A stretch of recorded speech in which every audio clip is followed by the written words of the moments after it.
um levantamento do Sistema de Avaliação da Educação Básica, que foi aplicado no ano passado nas escolas públicas e privadas, né? Então, uma pesquisa, né, de rendimento do ensino, da educação básica, divulgada agora há pouco pelo MEC. E já havia uma expectativa na queda de aprendizagem, né, Joel? Afinal de contas, pandemia, né?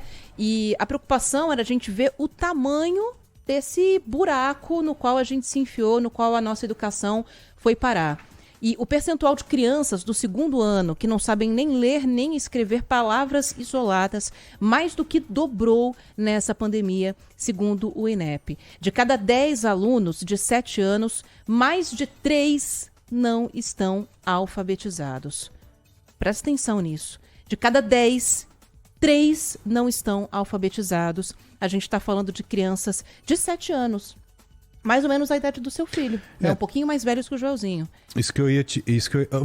Vou esperar você concluir. Vamos lá. Mas, tem muito mais coisa. Tem mais alguns detalhes dessa pesquisa, né, que foi calculada a partir do desempenho de uma amostra de alunos de escolas públicas e privadas. O índice, né, de crianças que não sabem nem ler nem escrever subiu de 15% para 34% em 2 anos. Não por coincidência, 2 anos em que a gente teve uma boa parte das escolas sem aulas presenciais e sim com aulas à distância, pela internet e com crianças que não tinham nem acesso a isso porque estavam sem o acesso à internet, né? Então, um dado bastante preocupante. E aqui a gente está falando de números nacionais, tá? Não dos estados especificamente, isso aqui é um raio-x do país. No segundo ano do ensino fundamental, 22% das crianças não conseguiam fazer operações básicas, como soma e subtração.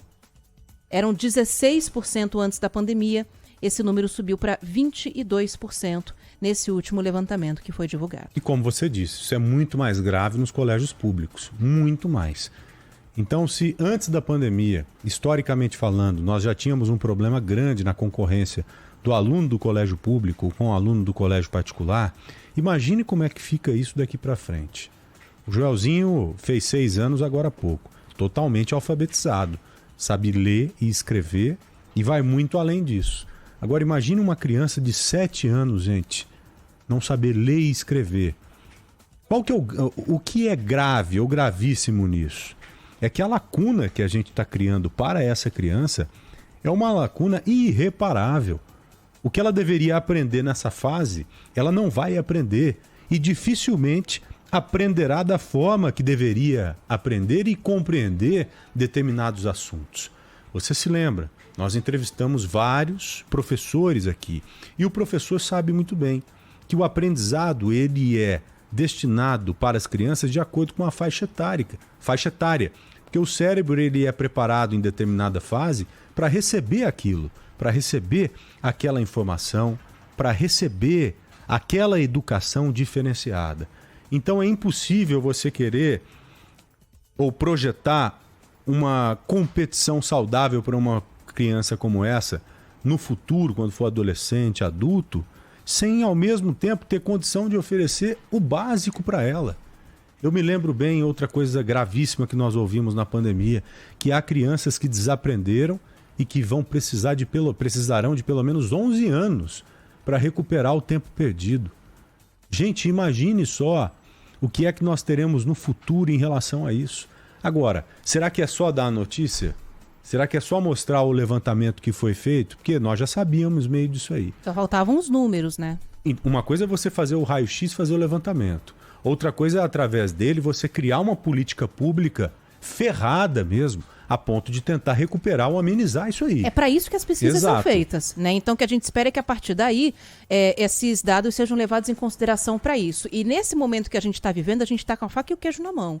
Para vocês que estão nos ouvindo olharem as propostas dos candidatos em quem vocês querem votar. E eu não estou falando só de governador, presidente, não só isso, mas pessoas que vão para o legislativo, que vão criar leis para a gente tentar reverter esse cenário. Essas pessoas acabam sendo até mais importantes. Então, dá uma olhada nas propostas para educação desses candidatos antes de votar, porque a gente está com um problema muito sério nas mãos e que hoje a gente percebe com os nossos filhos em casa, mas que no futuro a gente vai perceber com o mercado de trabalho que vai ter uma diferença de capacidade de empregar pessoas, olha, gigantesca. Você imagina o tanto que distancia as classes sociais, um negócio desse aí. Né? É um abismo, é um problema que está dentro de um abismo. Nós estamos criando, na realidade, um abismo. Exato. E olha que o colégio que o meu filho estuda é um colégio altamente comum dentro do conceito colégio particular. Né? Vocês se lembram, no meio da pandemia, nós tivemos aqui crianças recebendo tablets para estudar, só que sem internet. Aí não dá para fazer milagre, né, gente?